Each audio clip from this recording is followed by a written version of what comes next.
გადაცემა მონეტიზაცია ბრუნდება პირდაპირ ეთერში, განვაგრძობთ გამოშვებას და დაპირებული პირდაპირ ჩართვა ყაზბეგიდან ჩვენი ბიზნეს რეპორტიორი ნინი ბასილაშვილი გვერდება პირდაპირ ეთერში, რომელიც ძალიან მნიშვნელოვან ენერგეტიკულ პროექტს აშუქებს. ნინი, გისმენ შენ პირდაპირ ეთერში ხარ.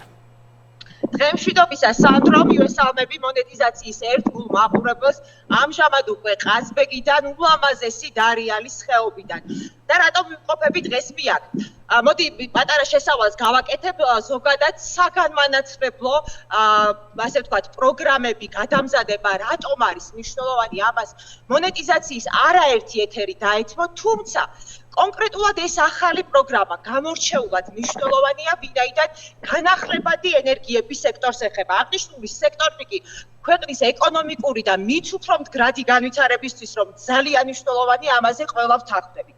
რაც შეეხება ამ ახალ პროექტს, ეს არის საქართველოს ბიზნეს ასოციაციის და საქართველოს განახლებადი ენერგიების ასოციაციის ერთობლივი პროექტი, რომელიც დაფინანსებულია USAID-ის მიერ.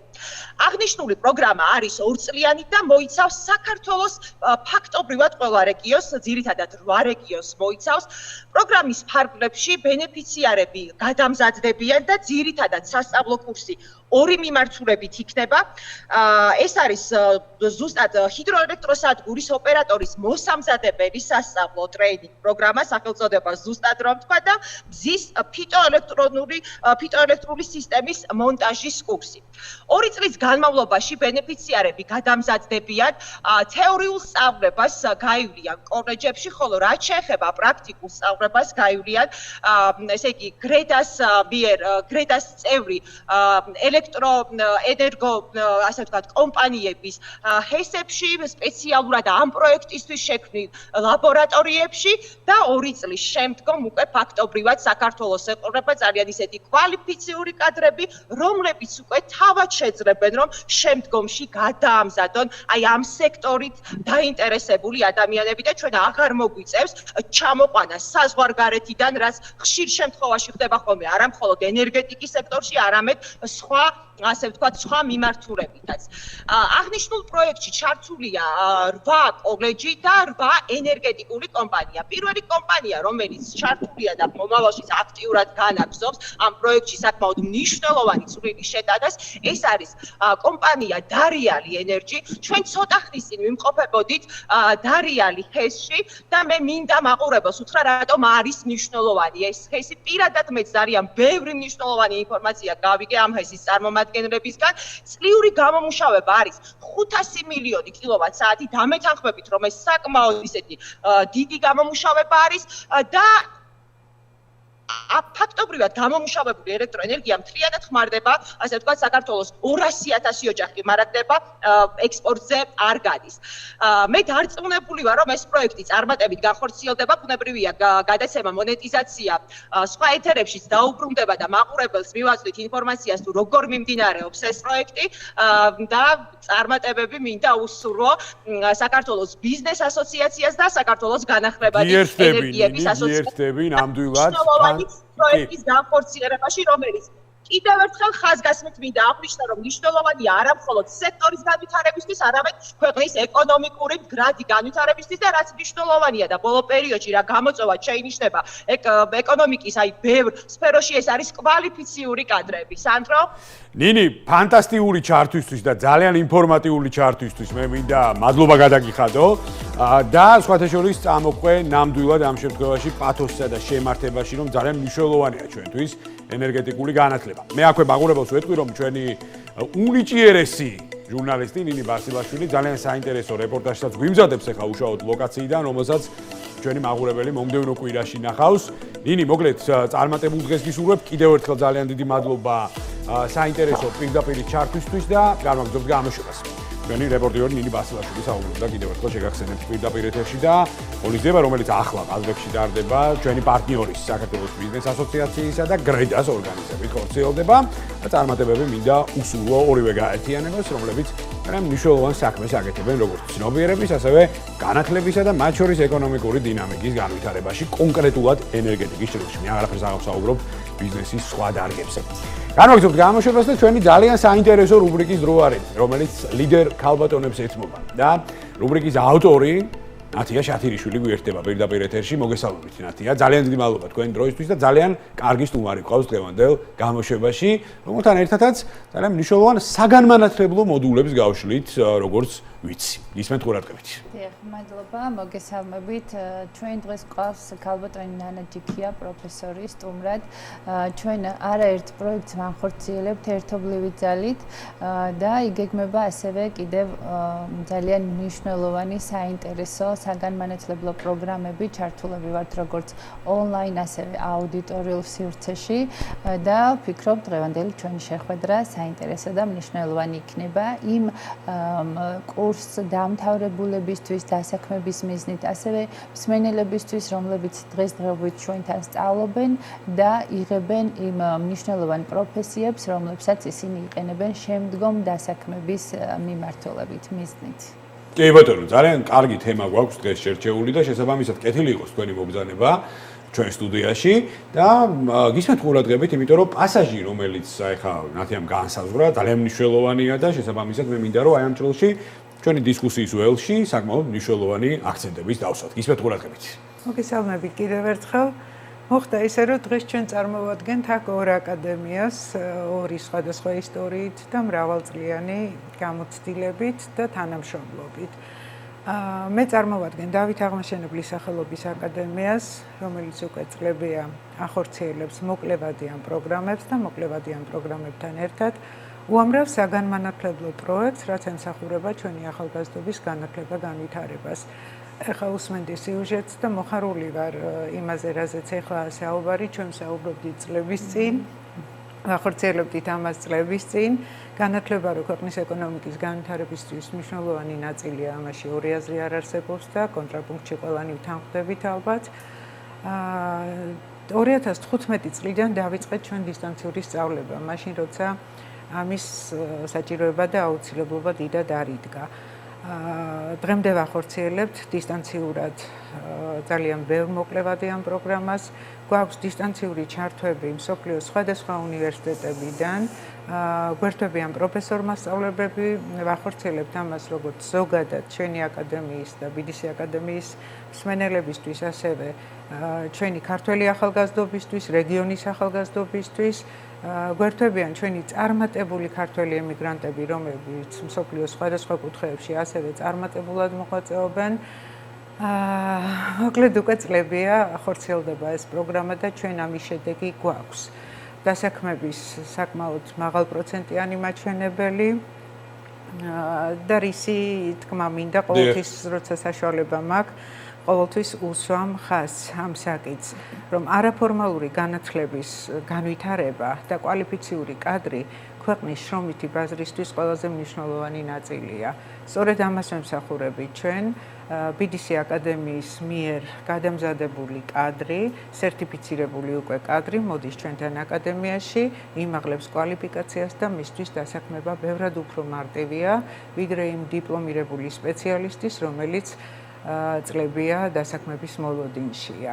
აი სხვადასხვა ეხა რაზეც თქვენ ახორციელებთ და რაც ეხლა მოგევით, ეხა აი ნათია მე თქვენთან მინდა გადმოვიდე ამ საკითხით, აი კიდევ ერთხელ ჩვენ გვჭირდება მენტალური ტრანსფორმაცია, ხო? ანუ მენტალური ტრანსფორმაცია რა კუთხით, რომ ეხა რაც აღნიშნეთ, აბსოლუტურად გეთანხმებით, რომ ჯამში დღეს ამ შემთხვევაში დამოკიდებულება უმაღლეს საგანმანათლებლო დაწესებულებებზე არის ძალიან მაღალი, მაგრამ დოულათი რეალურად, ხო, ეკონომიკური დოულათი, მათ შორის მატერიალური დოულათი წერწულ მოსახლეზე საგანმანათლებლო ჭრილში გაცილებით დიდი დოზით შეიძლება წამოვიდეს პროფესიული მიმართულებით, რომელსაც ჯერჯერობით ბაზარი არ ვერ მიყვება. შესაბამისად, მე ძალიან მიხარია, რომ აი ეს დისკუსია დღეს შედგა, იმიტომ რომ ეს ერთგვარად იმპულსიც იქნება ჩვენი საზოგადოებისთვის, რომ დავანახოთ ყველას ძალიან კარგად, სად არის დღეს ბენეფიტები, როგორც ქვეყნის ეკონომიკური განვითარებისთვის, ასევე საგანმანათლებლო მოდულების და პრაქტიკული განვითარების თვალსაზრისით. აქედან გამომდინარე, მე მხოლოდ მახარებს დღევანდელი ჩვენი დისკუსია. იცით, BDC აკადემია ჩვენ ვიცით, რომ წლების მანძილზე უკვე ამ მიმართულებით ფუნქციონირებს საგანმანათლებლო ბაზარზე, ანუ მომზადება, გადამზადება და შემდგომი დასაქმება, სტაჟირებების ჩათვლით ცხადია და წლების მანძილზე ჩვენ და სამწუხაროდ ცოტა სკეპტიკურად იყვნენ განწყობილები, ანუ მოკლევადიანი პროგრამების გავლის შემდეგ სად შეიძლებოდა ისინი დასაქმებულიყვნენ და რეალიზება როგორ მოეხდინათ თავი. თავის, მაგრამ გადის წლები და გამოცდილებიდან, ანუ პრაქტიკაზე დაყრდნობით, შემიძლია თამამად განვაცხადო ის, რომ უკვე კომპანიები, რომლებსაც ჩვენთან აქვთ ხელშეკრულებები გაფორმებული და მოლაპარაკებები არის წლების წინ უკვე ნაწარმოები, ითხოვენ კადრებს, რომლებსაც სჭირდებათ მომზადებული, გადამზადებული კადრები და ისინი სამუშაო ადგილით უზრუნველყოფენ იმ მსმენელებს, რომლებმაც ჩვენთან გაიარეს ესა თუ ის პროფესიული კურსი. არაფორმალურ განათლებას გულისხმობ და რეალურად ფაქტიურად თითქმის აღარ ვდგევართ ახლა ჩვენ ვიცით რომ გაცილებით მეტი სამუშაო ადგილი არის დღესდღეობით ბაზარზე ვიდრე იყო წლების წინ რომ არ ყავდა არ იყო სამუშაო ადგილები მაგრამ ყავდა საკმაოდ ბევრი მუშახელი გადამზადებული კადრი რომელიც ვერ პოულობდა სამუშაო დღეს არის პირიქით სამუშაო ადგილები არის წარმოიდგინეთ რომ არის ძალიან დღის მანძილზე შეიძლება ძალიან ბევრი რაოდენობის ვაკანსია შემოვიდეს და გთხოვენ გადამზადებული კადრი ანუ რეალურად კომპანიებმაც იპოვეს ის გადაკვეთის წერტილი ჩვენთან რომ მათ შეუძლიათ რეალურად დაიყვანონ უკვე კადრები, რომლებსაც გარანტირებული სამუშაო აქვთ. სწორედ ამიტომ გვიკავშირდებიან და გთხოვენ კადრებს, რომლებსაც ჩვენ ვამზადებთ და გზავნით მათთან. კი ბატონო, ანუ აი ძალიან კარგად ჩამოაყალიბეთ ახლა საბოლოო ჯამში ეს მოზაიკა და მე მექნება თქვენთან კითხვა ჯამში, ანუ აი როგორ ფიქრობთ, რომ აი ეს მენტალური ტრანსფორმაცია მე შეგნებულად ვახსენე ჯამში, აი რა ტიპის მიმართულებები და ესე ვთქვათ კონტრიბუცია არის გასაწევი იმისთვის, რომ აი საზოგადოებაში ცნობიერება კიდევ უფრო მეტად ავამაღლოთ, რომ იმისთვის, რომ სწორად დავანახოთ ის ბენეფიტები, რაც შეუძლია მოიტანოს ზოგადად პროფესიულ კოლეჯს და სასწავლებლებს. მადლობთ, მოგეხსენებათ, რომ საქართველოს სავსეა დიპლომირებული მუშევრებით. კი ბატონო. ერთსულ მოსახლეზე ძალიან დიდია წილი ამ შემთხვევაში. ამის არის დიპლომის საკოლექციო მასალად იქცეს, მაგრამ შრომის ბაზარზე სხვა მოთხოვნებია დღეს და განათლების სისტემამ ფეხი უნდა აუწყოს შრომის ბაზარზე მოთხოვნად სპეციალობებს და რაც მთავარია, ახალგაზრდობის შეგნებამდე უნდა დავიყვანოთ, რომ პროფესია, რომელსაც ის აირჩევს, აუცილებლად უნდა იყოს მოთხოვნადი, რათა მას მიეცეს დასაქმების შესაძლებლობა. და რაც მთავარია, ყოველდღიურად ჭირდება ამას განვითარება, გადამზადება, კვალიფიკაციის ამაღლება, რომ დღევანდელ დღეს აუწყონ ფეხი და იყვნენ ისეთი სპეციალისტები, როგორი ჭირდება ქვეყანას და რომელიც ჭირდება საწარმოს ან ორგანიზაციას. მე მინდა აკადემიაზეც გითხოთ, ანუ ჯამში რამდენი წელი აკადემია დღეს ბაზარზე ოპერირებს? ჩვენ გახდით დამოუკიდებელი უნივერსიტეტი აღმაშენებელი, რომელსაც გავიდა აკრედიტაციის ვადა და გადავკეთდით 2014 წლიდან დავით აღმაშენებლის სახელობის აკადემიად. ვახორციელებდით გარკვეული დროის მანძილზე პროფესიულ პროგრამებს, შემდგომ მათ შორის უცხოენოვანსაც, მაგრამ იგივე საჭიროებამ და იგივე შრომითი ბაზრის მოთხოვნამ მოიტანა ის, რომ საჭიროა მოკლევადიანი პროგრამების განხორციელება იმისთვის, რომ გადამზადებული კადრები მივაწოდოთ ორგანიზაციებს და დაწესებულებებს. კი ბატონო, და აი მათ შორის წარმატების ისტორიებიც მაინტერესებს ჯამში, აი ბევრ კომპანიასთან თანამშრომლობთ თუ არა, რამდენი ბენეფიციარი გაგიგზავნიათ, რამდენი ბენეფიციარი მოღვაწეობს დღეს სხვადასხვა პოზიციებზე და ასე შემდეგ. ანუ აი სტატისტიკაა მაინც ყველაფერი და აქ გამომდინარე ესეც საინტერესოა. ჩვენ 2 წლის წინ BDC აკადემიასთან ერთად ჩავატარეთ ფორუმი განათლება ქვეყნის ეკონომიკის განვითარებისათვის. უკვე 7 წელია ვახორციელებთ ჩვენ ამ მოკლევადიან პროგრამებს ერთობლივად და არც კი ვიცოდით დასაქმების ამხელა მაჩვენებელი თუ გქონდა.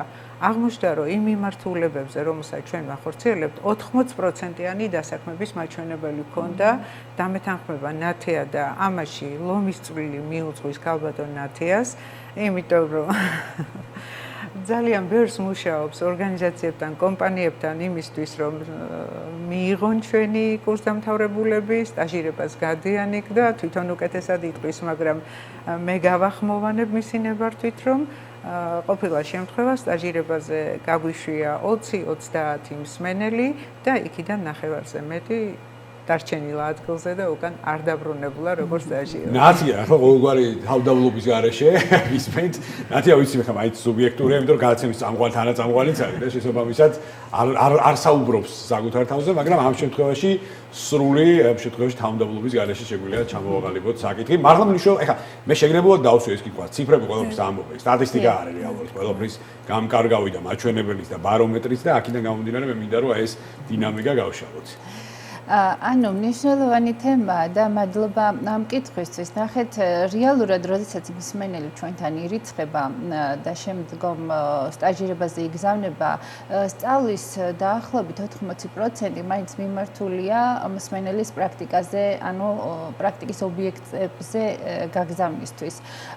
კურსის დასრულებამდეც კი ჩვენ მათ შესაძლებლობას ვაძლევთ, რომ მათ იპოვონ სამუშაო ადგილები, რაშიც ჩვენ გამუდმებით ჩართულები ვართ მთელი BDC აკადემიის ჯგუფი, რომ მათ უპოვოთ სამუშაო ადგილები და დავასაქმოთ ისინი. ნაბიჯ-ნაბიჯ მივყვებით ხოლმე, ანუ როგორც მხოლოდ მსმენელი და როგორც მოსწავლე, რომელსაც რაღაც პროფესიის შეძენა უნდა და მოდის ჩვენთან. ესე არ აღვიქვამთ ხოლმე ჩვენ მსმენელებს. ჩვენი მთავარი მიზანი არის ის, რომ კურსდამთავრებული მსმენელი არ დარჩეს როგორც უბრალოდ შეიძინა პროფესია, აიღოს სერტიფიკატი თუ დიპლომი და დარჩა ესე, ანუ სამსახურის მიღმა. მაქსიმალურად ყურადღებას ვაქცევთ და როგორც თქვი, სწავლის დასრულებამდე ვცდილობთ უზრუნველყოფილი იყვნენ ისინი სამუშაო ადგილები. ძირითადი მიზანი სასწავლებლის ამოცანა და მისია სწორედ ამაში მდგომარეობს.